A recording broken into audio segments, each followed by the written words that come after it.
নমস্কার সমস্ত দর্শক মণ্ডলী, সমস্ত ছাত্রছাত্রী, অভিভাবক বৃন্দ। আজকে আলোচনা করব যে শিক্ষা ব্যবস্থার এই পরিস্থিতি আমাদের ভাবায় কিভাবে এই সমস্যার সমাধান হবে। দুটো ছবি আপনারা দেখুন। দুটো ছবি সংবাদ মাধ্যমে প্রচারিত।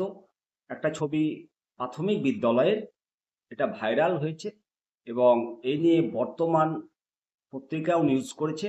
আর দ্বিতীয় ছবিটি কলকাতা টিভি অনলাইন ডিজিটাল এই খবরটা প্রকাশ করেছে। খবরে জানতে পারা যাচ্ছে যে কলকাতা বিশ্ববিদ্যালয়ের গার্লস হোস্টেলে মাঝরাতে ঘটে গেল এক বিপত্তি। হোস্টেলের লোহার বিম ভেঙে পড়ল, আর তখন ঘুমাচ্ছিল তিন ছাত্রী। অল্পের জন্য রক্ষা পেলেন তারা। এখনো পর্যন্ত পাওয়া খবর, কলকাতা টিভির প্রতিবেদন অনুসারে যেটা জানতে পেরেছি, হোস্টেলের ৭৫ জন ছাত্রছাত্রীকে নিরাপদ স্থানে স্থানান্তরিত করা হয়েছে।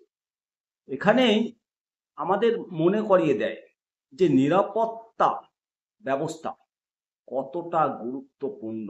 অপরদিকে আর একটি ছবি যেটা আপনাদেরকে দেখিয়েছি, এটা একটা প্রাথমিক বিদ্যালয়ের, হুগলি জেলার পান্ডুয়ার পাঁচপাড়া প্রাথমিক বিদ্যালয়ে একটি ভিডিও ভাইরাল হয়েছে সমাজ মাধ্যমে।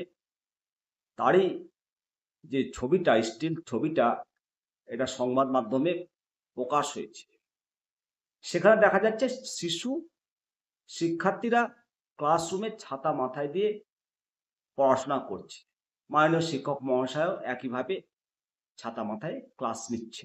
স্কুলের পুরানা ভবন, টিনের চালের কিছু অংশ নষ্ট হয়েছে। সেই কারণে এমন পরিস্থিতি। সংস্করণ এবং সংস্কারের জন্য সরকারের কাছে আবেদন করা হলেও এখনো পর্যন্ত অর্থ পাওয়া যায়নি। গত মাসে সরকার 11 লক্ষ টাকা অনুমোদন করেছিল, যা চলতি সপ্তাহে জেলার তহবিলে এসে পৌঁছেছে বলে খবরে প্রকাশ। কিন্তু এর মধ্যে প্রশ্ন উঠছে যে কেন কংক্রিটের ভবনের বারান্দা ব্যবহার করা হচ্ছে না, এবং প্রধান শিক্ষকের ভূমিকা নিয়েও প্রশ্ন উঠছে। এখানেই শিক্ষা ব্যবস্থার এই পরিস্থিতি আমাদেরকে বড্ড ভাবায়। কিভাবে এই সমস্যার সমাধান হবে? এই ছোট্ট ভিডিও, ছোট্ট প্রতিবেদন দেখে আপনারা কি ভাবছেন?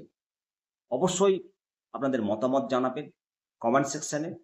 আজকের এই প্রতিবেদন করার আগে আমাকেও খুব ভাবতে হয়েছে, প্রচণ্ড ভাবিয়েছে।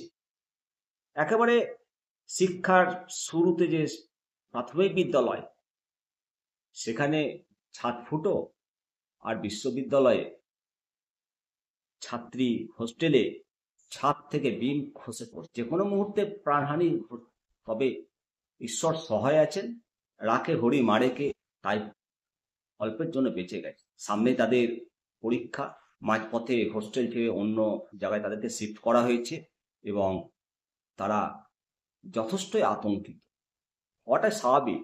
আর যে প্রাথমিক স্কুলের যে দৃশ্য দেখলেন, অনেক স্কুলেই সংস্কারের অভাবে মাথায় চাঙড় ভেঙে পড়ছে।